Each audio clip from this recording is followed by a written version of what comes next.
What is going on, Sabres fans, and welcome to another episode of the Sabres Spotlight podcast, where we shine a light on all things Sabres hockey. Ryan, what's going on? Not much, man. I'm feeling pretty good tonight. Just ready to talk some puck and some Buffalo Sabres. I'm excited. I know I'm The gonna go Sabres off just on finished on a a hockey game.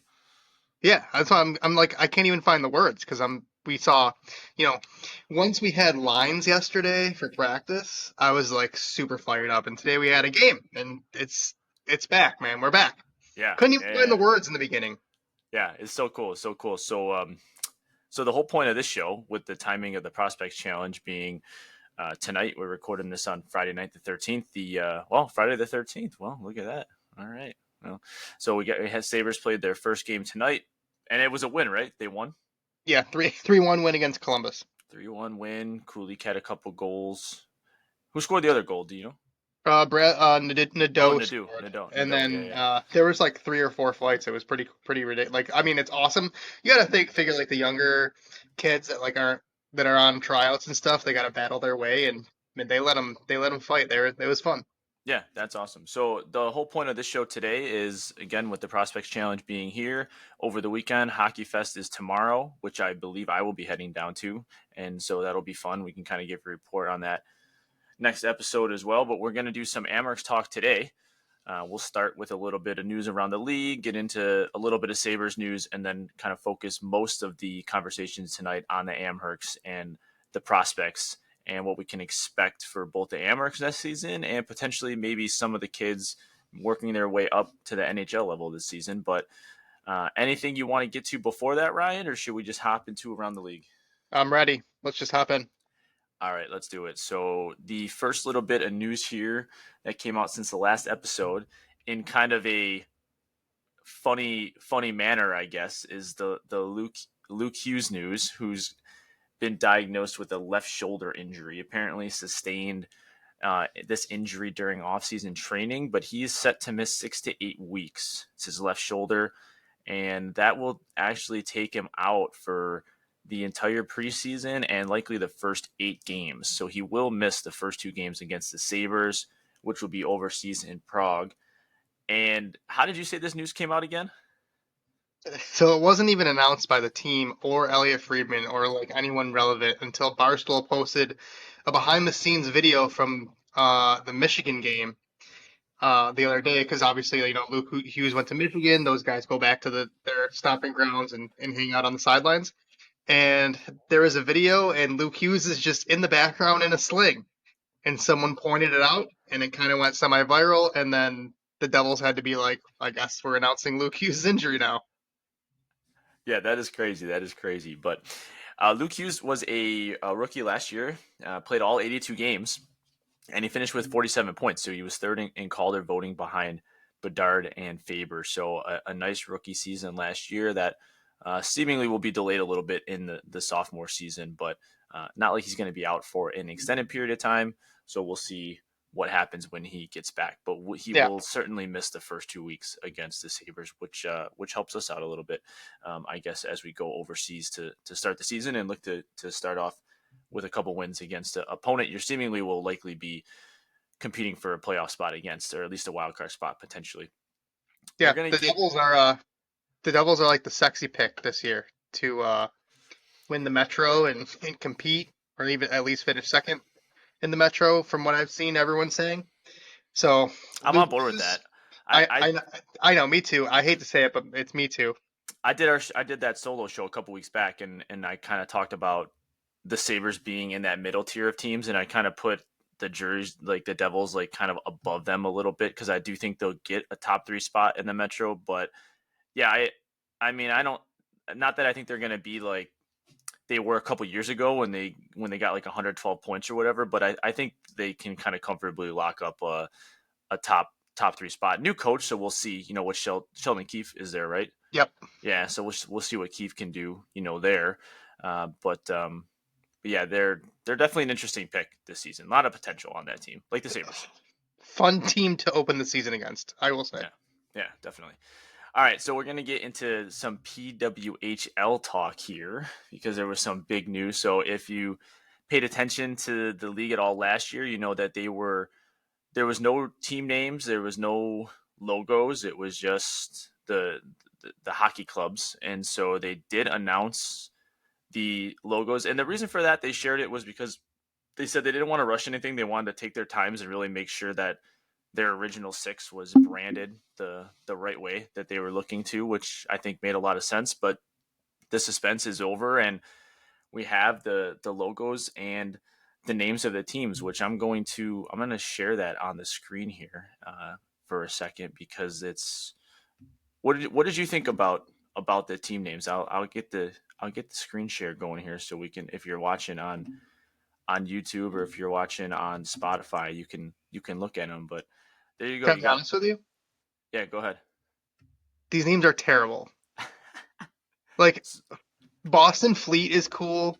I was disappointed because I thought in the beginning that New York Sirens was like, the siren, like are sirens mythological creatures or are they like actual Siren, it's creatures? like, isn't that like a, it's like a singing, like isn't it like a Yeah, lady who sings or something? yeah. So I think those are fake, but still, it would have been sick to have something named after it.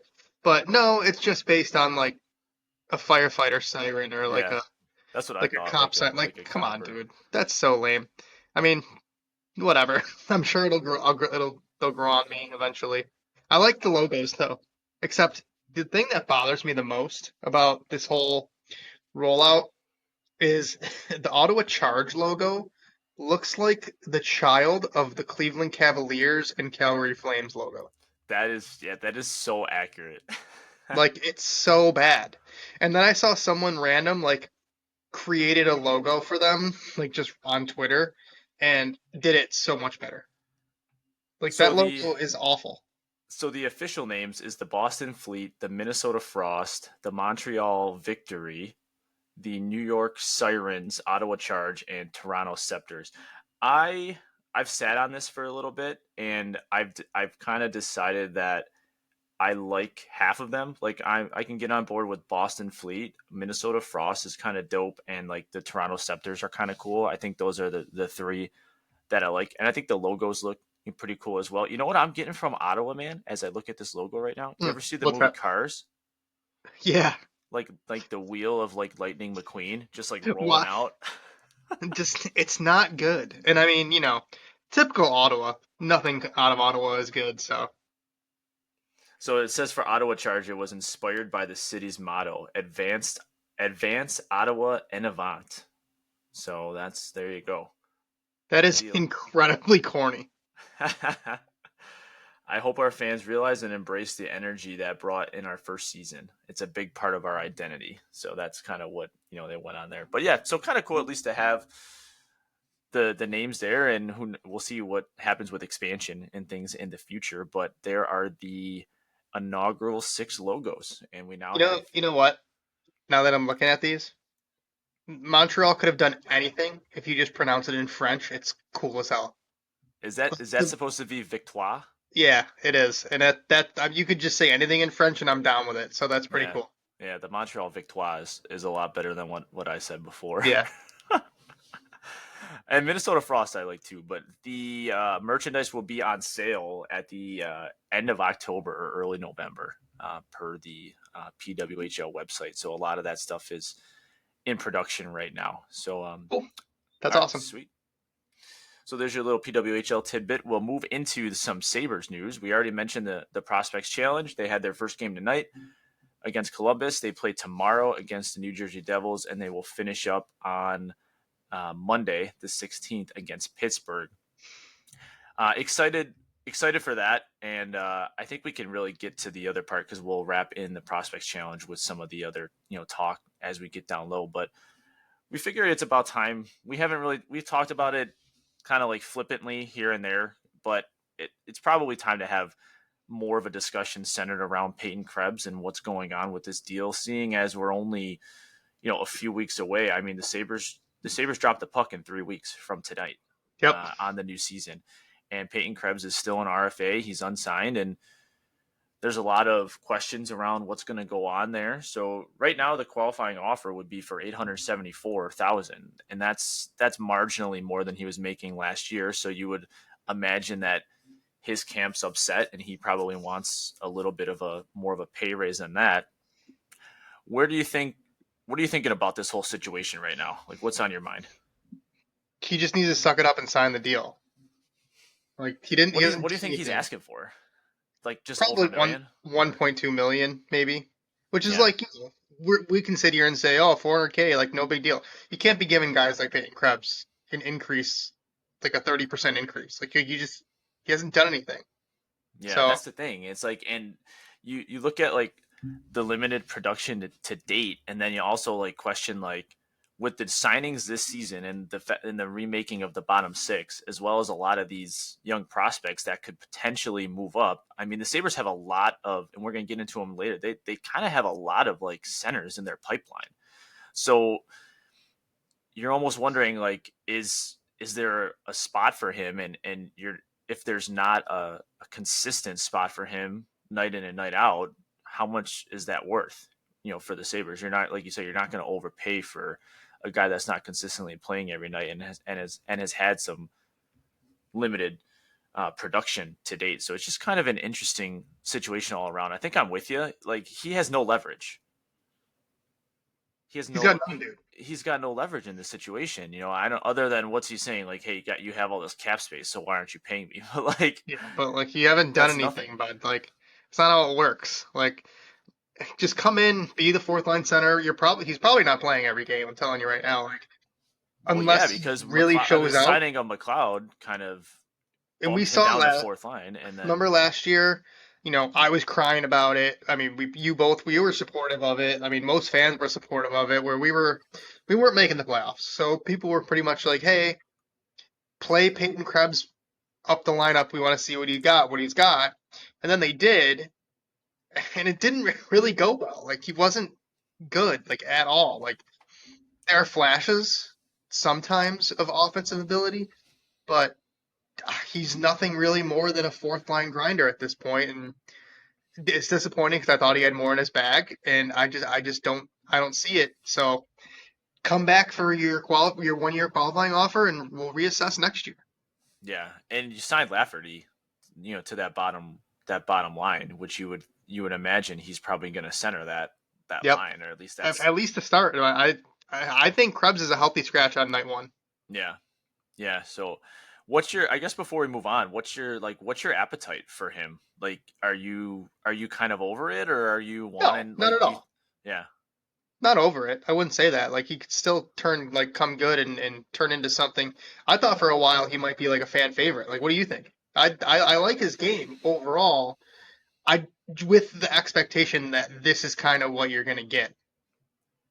Yeah, I think I said before, like, he scares me, man, because like he's a player where you have seen the flashes, it just hasn't been consistent.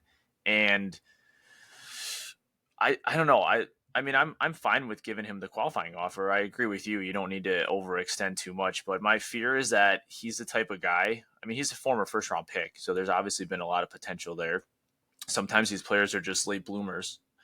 I fear you, and you can't manage in fear. I get that, but he's the type of guy I could see going somewhere else and playing really good, and then being like, "Oh, why did we make that move?" But also, like, you could make that move if you needed to. I feel like the Yeah. Sabres have probably shopped him, but haven't been able to get anything done. Yeah, I mean his value around the league is probably minimal at this point. Yeah, yeah. So, I yeah, we'll see what happens, but I hopefully they get it done and we can see where things go with him this season. And like you said, reassess next year. He'd probably be an RFA again, right? Yeah, yeah, he's got. I think he's got. I think he has 2 more years of team control. I'm not sure, Yeah, but yeah, he just sign, dude. Just sign the deal. Come to camp. Do your thing. Like be a little scrappy, annoying water bug out there, and parlay that into like a 2 year deal next time. yeah. And congrats to him on having his baby. I Oh think yeah, they, he they had a just kid. yeah they just Congrats. announced yeah they just announced that like a week ago or so. Can So I have a take about our team. We got too many married guys on this team. we got two what? Too many married guys. They're Too all many. like they're 23 getting married. What is going on? I know. Didn't Owen Power just got engaged too? Like, Yeah, right? what? Why?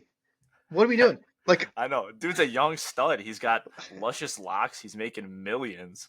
You might be in love, but I can't believe you're putting a ring on it at like 22, 23. Like, guys, this is the NHL.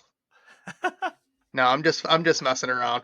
We did balance it out because unfortunately Jason Zucker is getting a divorce, so we did balance it out with a divorced dad on our team. Well, So there you it's go. good. There you go. Yep.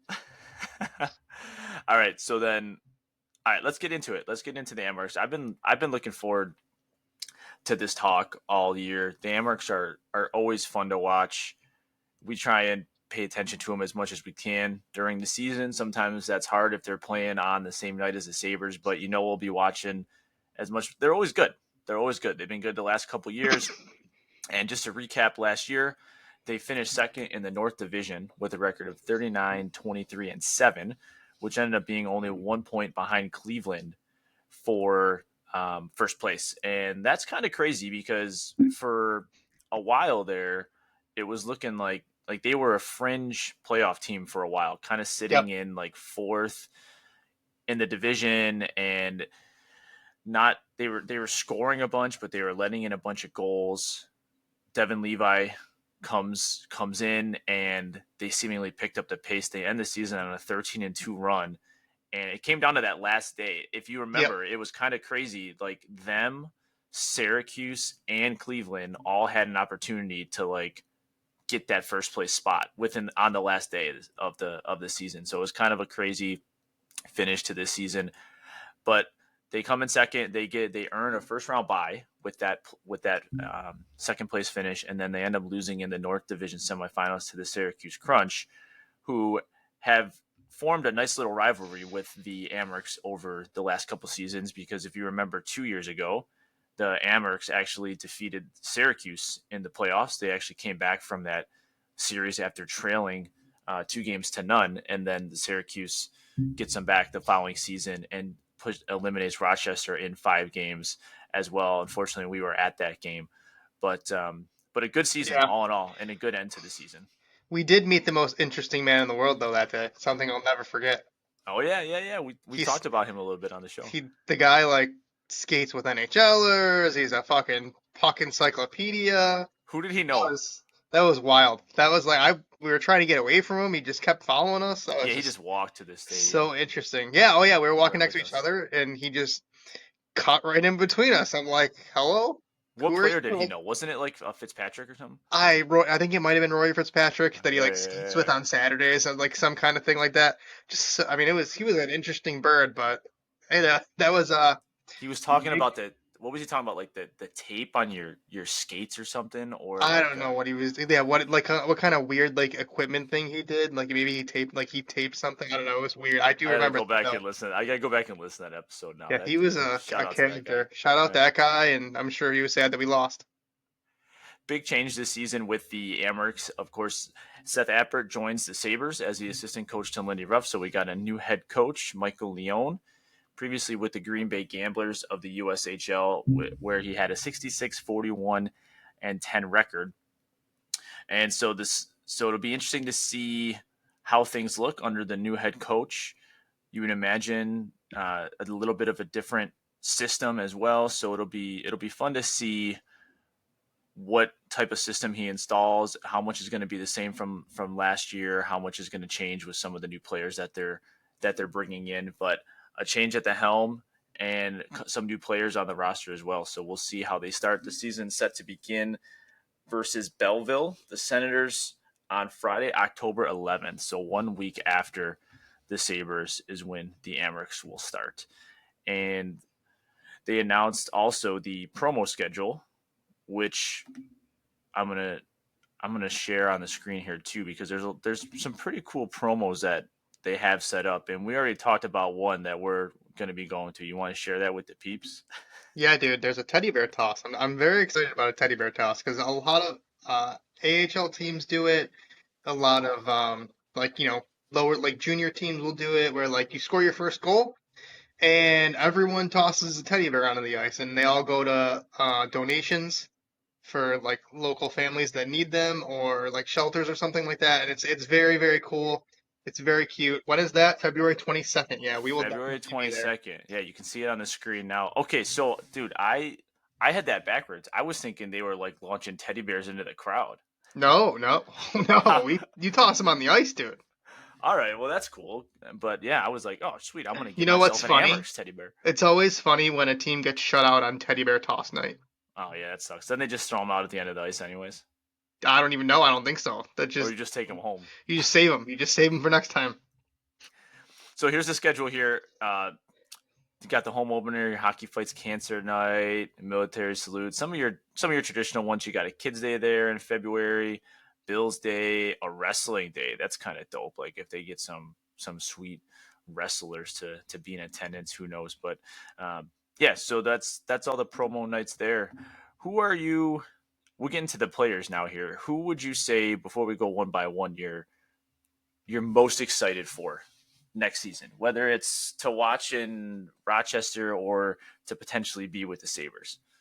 Well, my guy that I'm most excited for in Rochester, that doesn't maybe he has a chance to make some noise on the big roster like later in the season, but I don't see it like at all in the beginning of the season because there is one player that I think can make the opening night roster, but this Wait, can guy I will guess? not.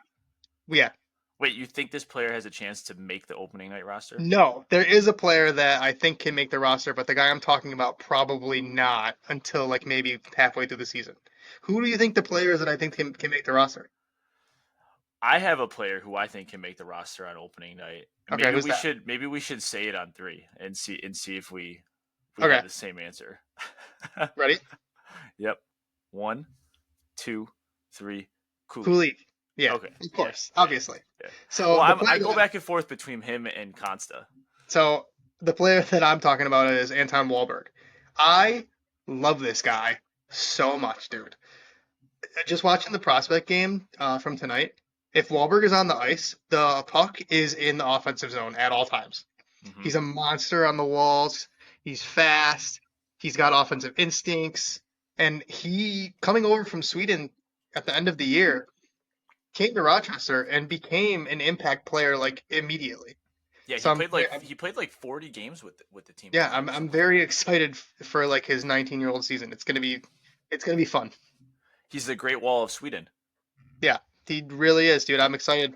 Because we don't really have guys like You him didn't catch that. in You didn't see what I did there. I understood, but I just went right past it. All right. So we don't really have guys like him in the organization. Like a lot of our forwards, like a lot like the Koliks, the Rosens, the Oslins, they're smaller.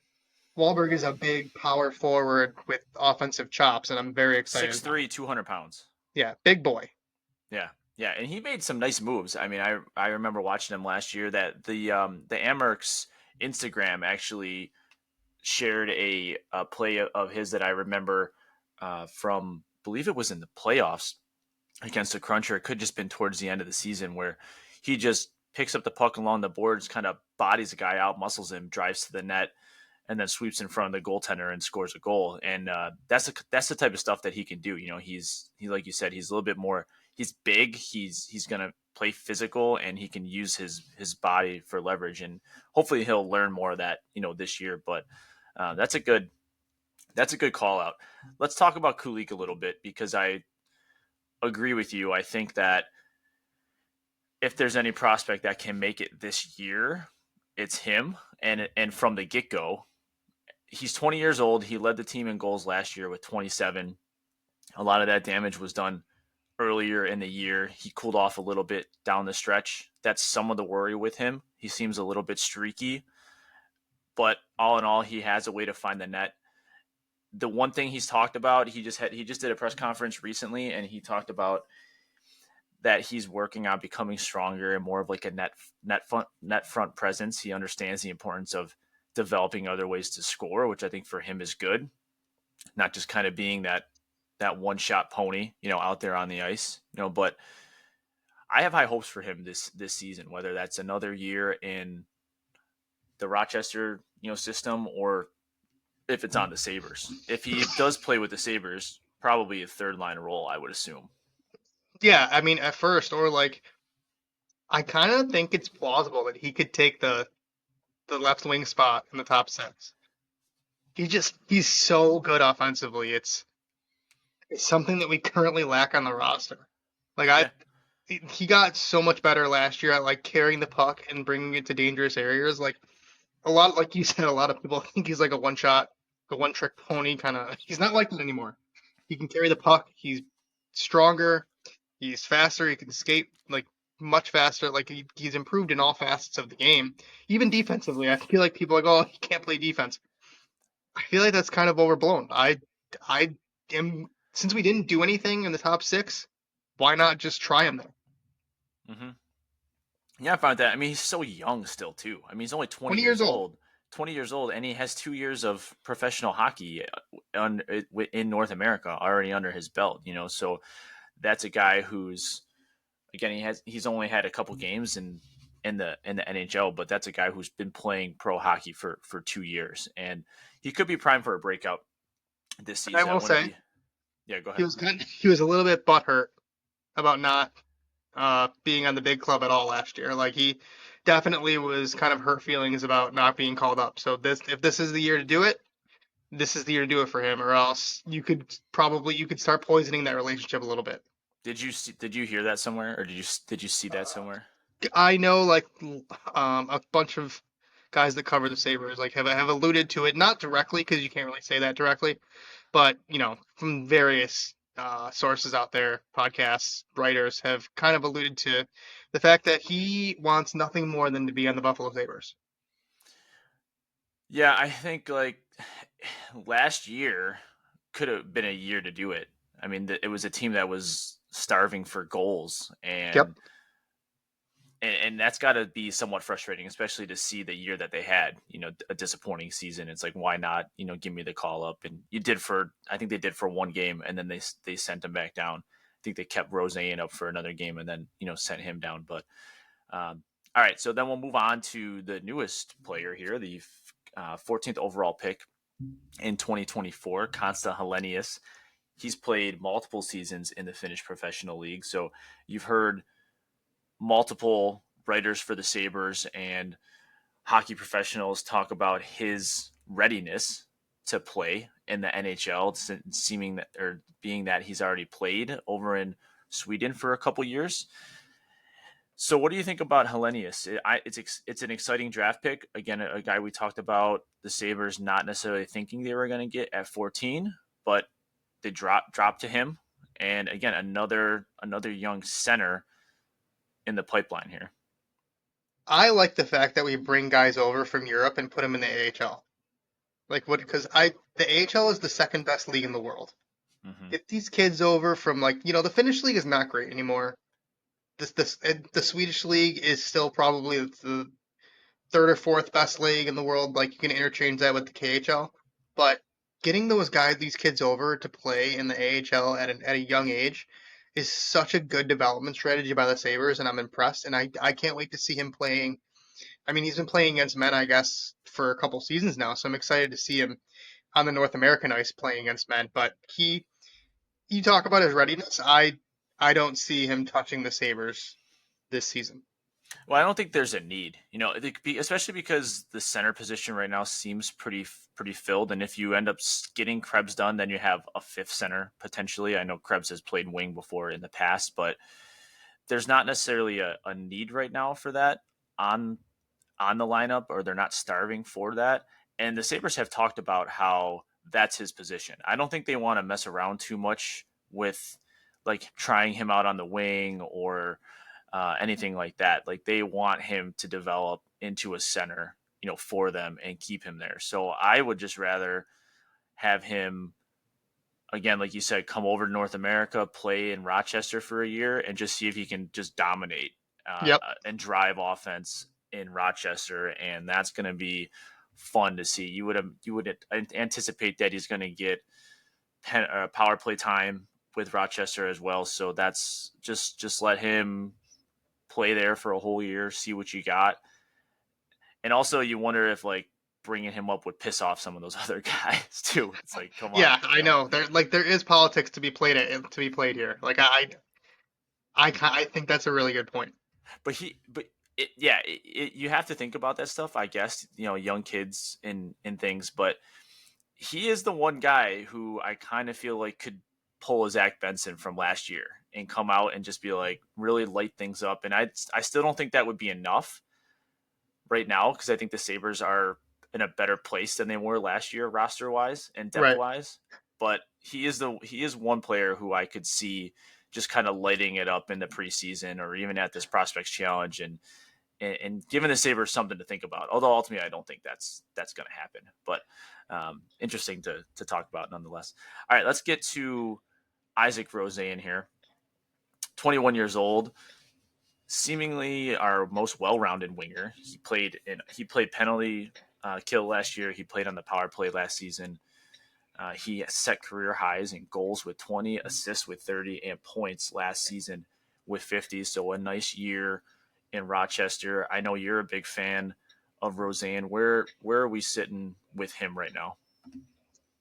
It's weird because like without I like the player, but with how stacked we kind of are organizationally right now, he's kind of like fallen down the pecking order a little bit. He doesn't really bring like super good offensive flair. Like he's good, like no doubt, but Kulik outclasses him in offense. And while good defensively, he's not the biggest guy in the world. So I kind of just don't see where he fits anymore organizationally. And this he's probably the number one guy that I would have the Sabres dangle in a trade. Yeah, yeah. That's what's tough about having all that. That was everyone's critique this offseason was, hey, there's not spots for all these guys, so let's make a move. And unfortunately, you weren't able to get that done. I mean, I know you go and get McLeod, and you move Savoy, which is crazy to think that we had him here too. Right, he Like would there have been was on just, this roster. yeah, there's just, and people would have been wanting him up. I would have too. I was a huge Savoy fan, so I would have had him ranked right up there with Kulik Well, if he was still. If you ask Edmonton and fans, Savoy scoring 60 goals on McDavid's wing next year. Oh my god. There's no way he gets put up on the top line right away. There's no way he even plays in the NHL. Yeah, yeah, that's crazy. That is They're crazy. just delusional, man. They're delusional. Yeah, I mean, I'd be excited for him. I would be too. Like he's a good prospect, but that's just not going to happen. You got a better chance of Skinner scoring 60 goals, which he could do if he's playing with one Yeah, better guys. no doubt. But yeah, Roseanne, he's got to kind of feel like he's in a tough spot, right now, just because I like the player, but there's just not a lot of space right now, and I think I'm with you as far as beside now that Savoy is gone, the Sabres have a lot of data on guys like Roseanne and Kulik who have been with the organization for 2 years now and have played a lot of games with Rochester. So I think those are two guys that they have formed very strong opinions on. And Kulik, like you said, has the edge there with scoring. And I think Adams has already talked about how if anyone mentioned him in a trade, it was shut down. So like Kulik, I think, is their number one. So if you feel real certain about a couple guys, then it's potentially one of those guys that you can move in a trade because there's a lot of value there as well. Yep. And so we'll see what happens. I mean, there's going to be hopefully adjustments made to this team. The team has cap space. I know fans are frustrated now, but that doesn't mean a deal can't get done as the season starts or as we get towards the All-Star break, and he could be a piece that eventually gets moved. If he stays, then we'll see what happens. Injuries always play a role in things like this, so you could come up and have him produce, and that would be nice to see if he gets that opportunity to. We'll go to Noah Ostlund next, 16th overall pick in 2022. This was a pick acquired in the trade with Jack Eichel. Played in the Swedish Hockey League last season, had 23 points in 38 games, and he is set to play his first full season with the Amherst. I'll start with Ostlund because I'm pretty excited. I don't know as much about him because we haven't seen him too much yet. So I guess similar to Wahlberg and Hellenius, I'm just excited to kind of see what he can do in Rochester this season. Another center prospect for the Sabres. Obviously a first round pick, so there's lots of potential there. So we'll see what he can do with the Amherst this season. You got to figure he's going to be probably on the second line, second or third second or third line center. But any Yeah. thoughts here? Well, with them developing Kulik as a wing as a center, which is kind of unexpected for me. I really think he'll play wing in the NHL, but Osland is a pure center. Hmm. He if it wasn't for Kulik, I think I'd be in Wahlberg. This is the guy that I'm excited about like the most. His World Junior last year was incredible. I just pictured the jersey flapping in the wind, He was a carry, dog. carrying the puck up and down the ice for Sweden. He was a monster, like almost like like it was like let's see how he plays. He's a little smaller, a little skinnier. Let's see how he does like against the Canadas of the world. And he was a beast. And then he comes over and he kind of made an impact like right away. Like he was noticeable in a lot of the games that he played in. And like you, I'm excited for his first full season in North America.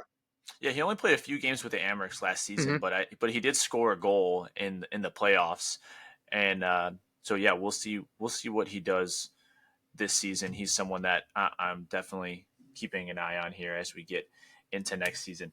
Um, it seems like he brings a little bite too. It seems like he's got a little bit of a personality, so that'll be cool to follow the Amherst and see what he does. We'll go to Wahlberg next. We talked about him a little bit earlier. I don't think we need to spend too much time here. I think he'll spend the year in Rochester. These next handful of guys that we're going to talk about here are likely going to be your lower tier guys, but still guys that are going to develop in Rochester most likely this year. So a 2023 second round pick.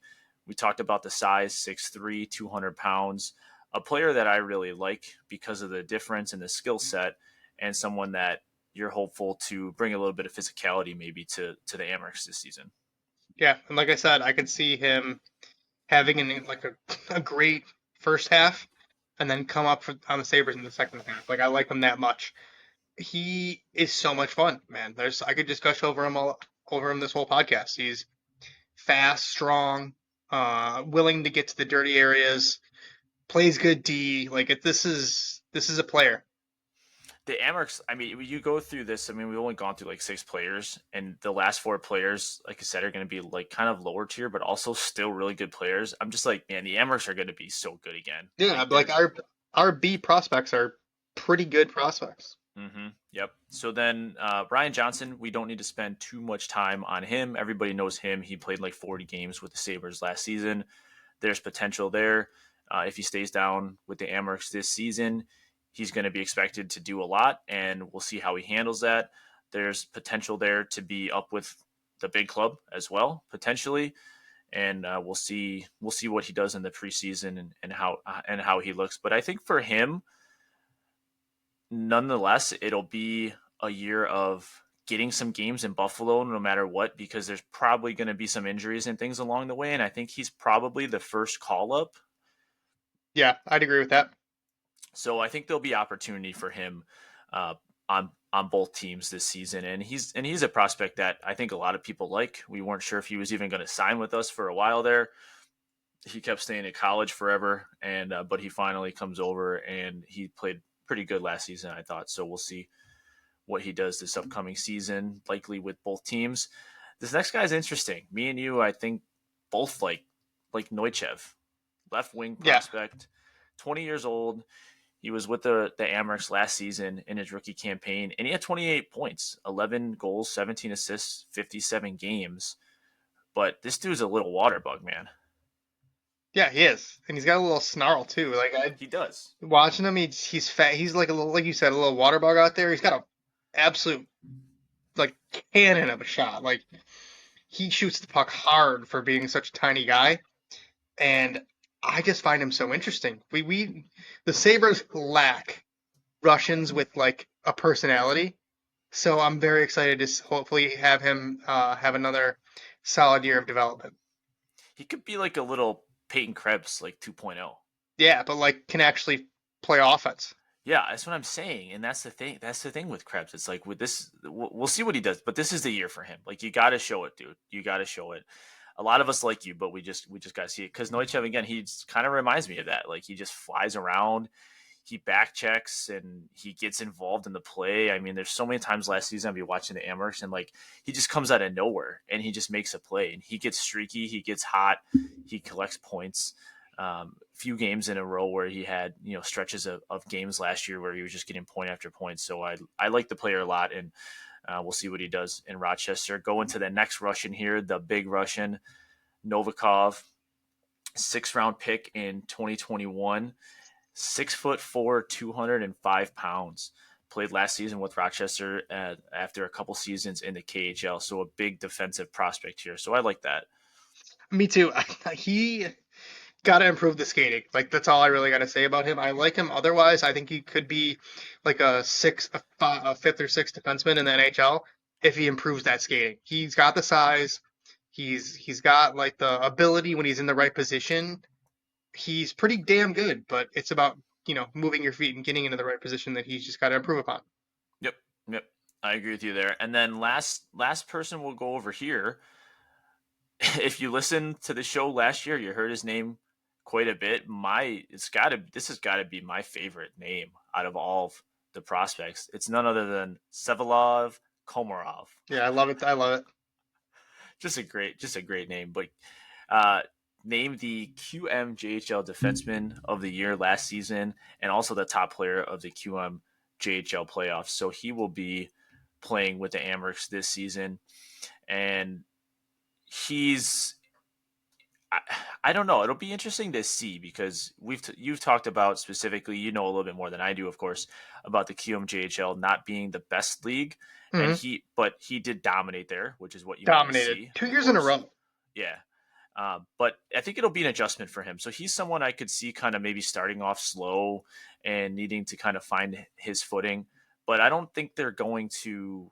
I guess we'll see how they utilize him. I don't know if they're just going to give him a bunch of like ice time right away. Maybe just kind of work him in and see how he does. I mean, Well, I will say if you're expecting him to play, he was played on Ryan Johnson's pair today in the Prospects Challenge, and if you're expecting Ryan Johnson to eat up minutes for the Amherst, I think Komarov is his partner.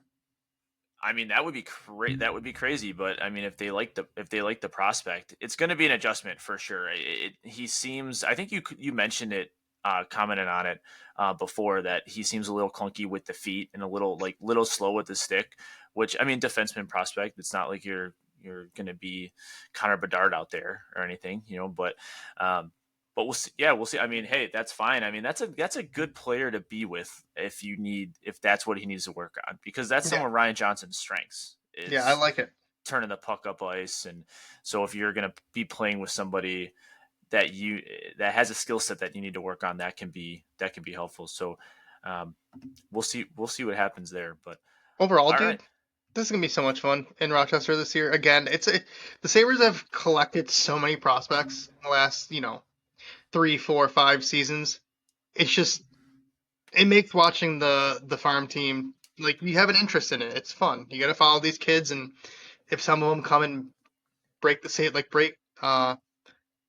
ceiling and go to the Sabres and contribute, you can say that you watch them for the farm team. So that's fun. it is such a cool dynamic to have them just down the interstate. Like that's not something that these teams have, and kind of a luxury if you get into a pickle and you need a guy like quickly overnight. Like a guy gets sick or a guy gets Yeah. hurt, whatever, and you need someone to call up, or you want to call someone up as a depth piece or to be active for the game. So it's just kind of interesting because not a lot of teams have that. And to be able to just like, oh, like there's no Sabres hockey tonight, but let's drive down the 90 and go see an Amherst game. Like that's pretty cool. I think it probably helps those teams stay connected and feel connected. I also want, I also wonder how many people listening to this show are just like, we don't care about these, we don't care about these prospects. Like, let's just get real players. Trade them all for NHLers. It's just not how it works, though. I know. Yeah. It's just so it's Every important team to has have their variety. prospects that they hold on to and develop and make their team, and I'm pretty excited for all of these guys, like you said. Yeah, yeah, it'll be a fun season with Rochester, and the nice thing is that if the Sabres deal with some adversity during the year, you have guys that can come up and at the very least see what they have and see if they can capitalize on any opportunities that they're given at the big club. But all right, I think that's going to do it. A little bit of a shorter show today, but we wanted to get some prospect talk out there. And if anybody listening has any of their own thoughts or rankings or whatever of the prospects and wants to let us know, certainly let us know. We're on Twitter at Sabres Spotlight. If you're not following us over there, all this information will be in the show notes down below. Feel free to submit an email to us. Oh, yeah. Okay, I know what you're going to say. At sabresspotlight at gmail.com. And you got something? You were probably thinking No, the same thing. you go ahead. All right, yeah. Before we finish, I almost forgot, and I cannot forget my man Asa in Finland. He sent us some awesome cards, and I wanted to share them on the podcast here. So this guy has been following. I think he started listening to us like right away. Somehow he found us, this small little podcast from Buffalo, New York, over in Finland, and sent me an email. This was probably a few months ago, and was like, "Hey, I'm a graphic designer. I got these cards." Sent a little like picture, with the email, and I was like, "Cool, let's check this out." I'm like, and he was nice enough to send them over, and we got them delivered the other day. I don't know how the quality will look on here, but these cards are awesome. And this guy spent some time and made these, and he's got some stats on the back. So I'm gonna show off a couple here on the podcast. And a huge thank you for doing this. We're super excited to get some cards from somebody who listens to this show, especially all the way in Finland. So here's Ukko-Pekka Luukkonen. Best part about this is on the back, we got some stats here as well. I mean, So the design is incredible. Like, I'm so thankful and happy for Essa. Like, this is so cool. Thank you. That's all. That's all I got, dude. Like this, yeah, it's thanks. so it's so cool to have like even like even we when we started the show, we said even if like 5 people listen, we'll be happy. We just kind of want to Here's sit Benson here the and talk. Goblin. There, look at that, Benson. We just want to sit here and talk hockey because we're just two friends and we want to get our voices out there because it's fun. And hey, we're in our 30s. We don't have much to do anymore. Like we have families. We wanna do fun stuff that we want to do. And to have a guy that listens overseas in Finland to every episode and likes us so much that he designed us cards and sent them over, I'm so grateful for that. And thank you so much, dude. Yeah, the coolest part is, in the email, the in the initial email, he kind of introduced himself and told us a little bit about the background. But it was cool when he said that listening to the show helps me stay connected with the team over here in Finland, and I got chills for a second because it's like we're this small show, but it's out there, and if you want to listen to it, and that's what it's for, it's for us. I mean, we're just two buddies who just like talking Sabres, every week in a team that we love. But the power of sports is real, man, and it can bring people together. And this was just such a cool thing for him to do, and we really appreciate it. And I'm glad that the podcast means something to you, and we're looking forward to following along with you and everybody else who joins us for the new season coming up here in just a few weeks. So shout out to Asa, and I'm excited for everything that's going to come in the second season of Sabre Spotlight. But with that, I think we will sign off for tonight, and we will of course see everybody back in the next episode, which I believe will be our official division breakdown. Yeah, I And think we're gonna start with Western Conference and then Eastern Conference the following week. yep, and then we got over unders coming up. We got to make sure we get that in because we're going to be smashing all them overs. But that's what's to come. We got a few more weeks. We got plans for a few more podcasts to come out between now and then, and before you know it, the new season will be here. So that's going to do it for tonight.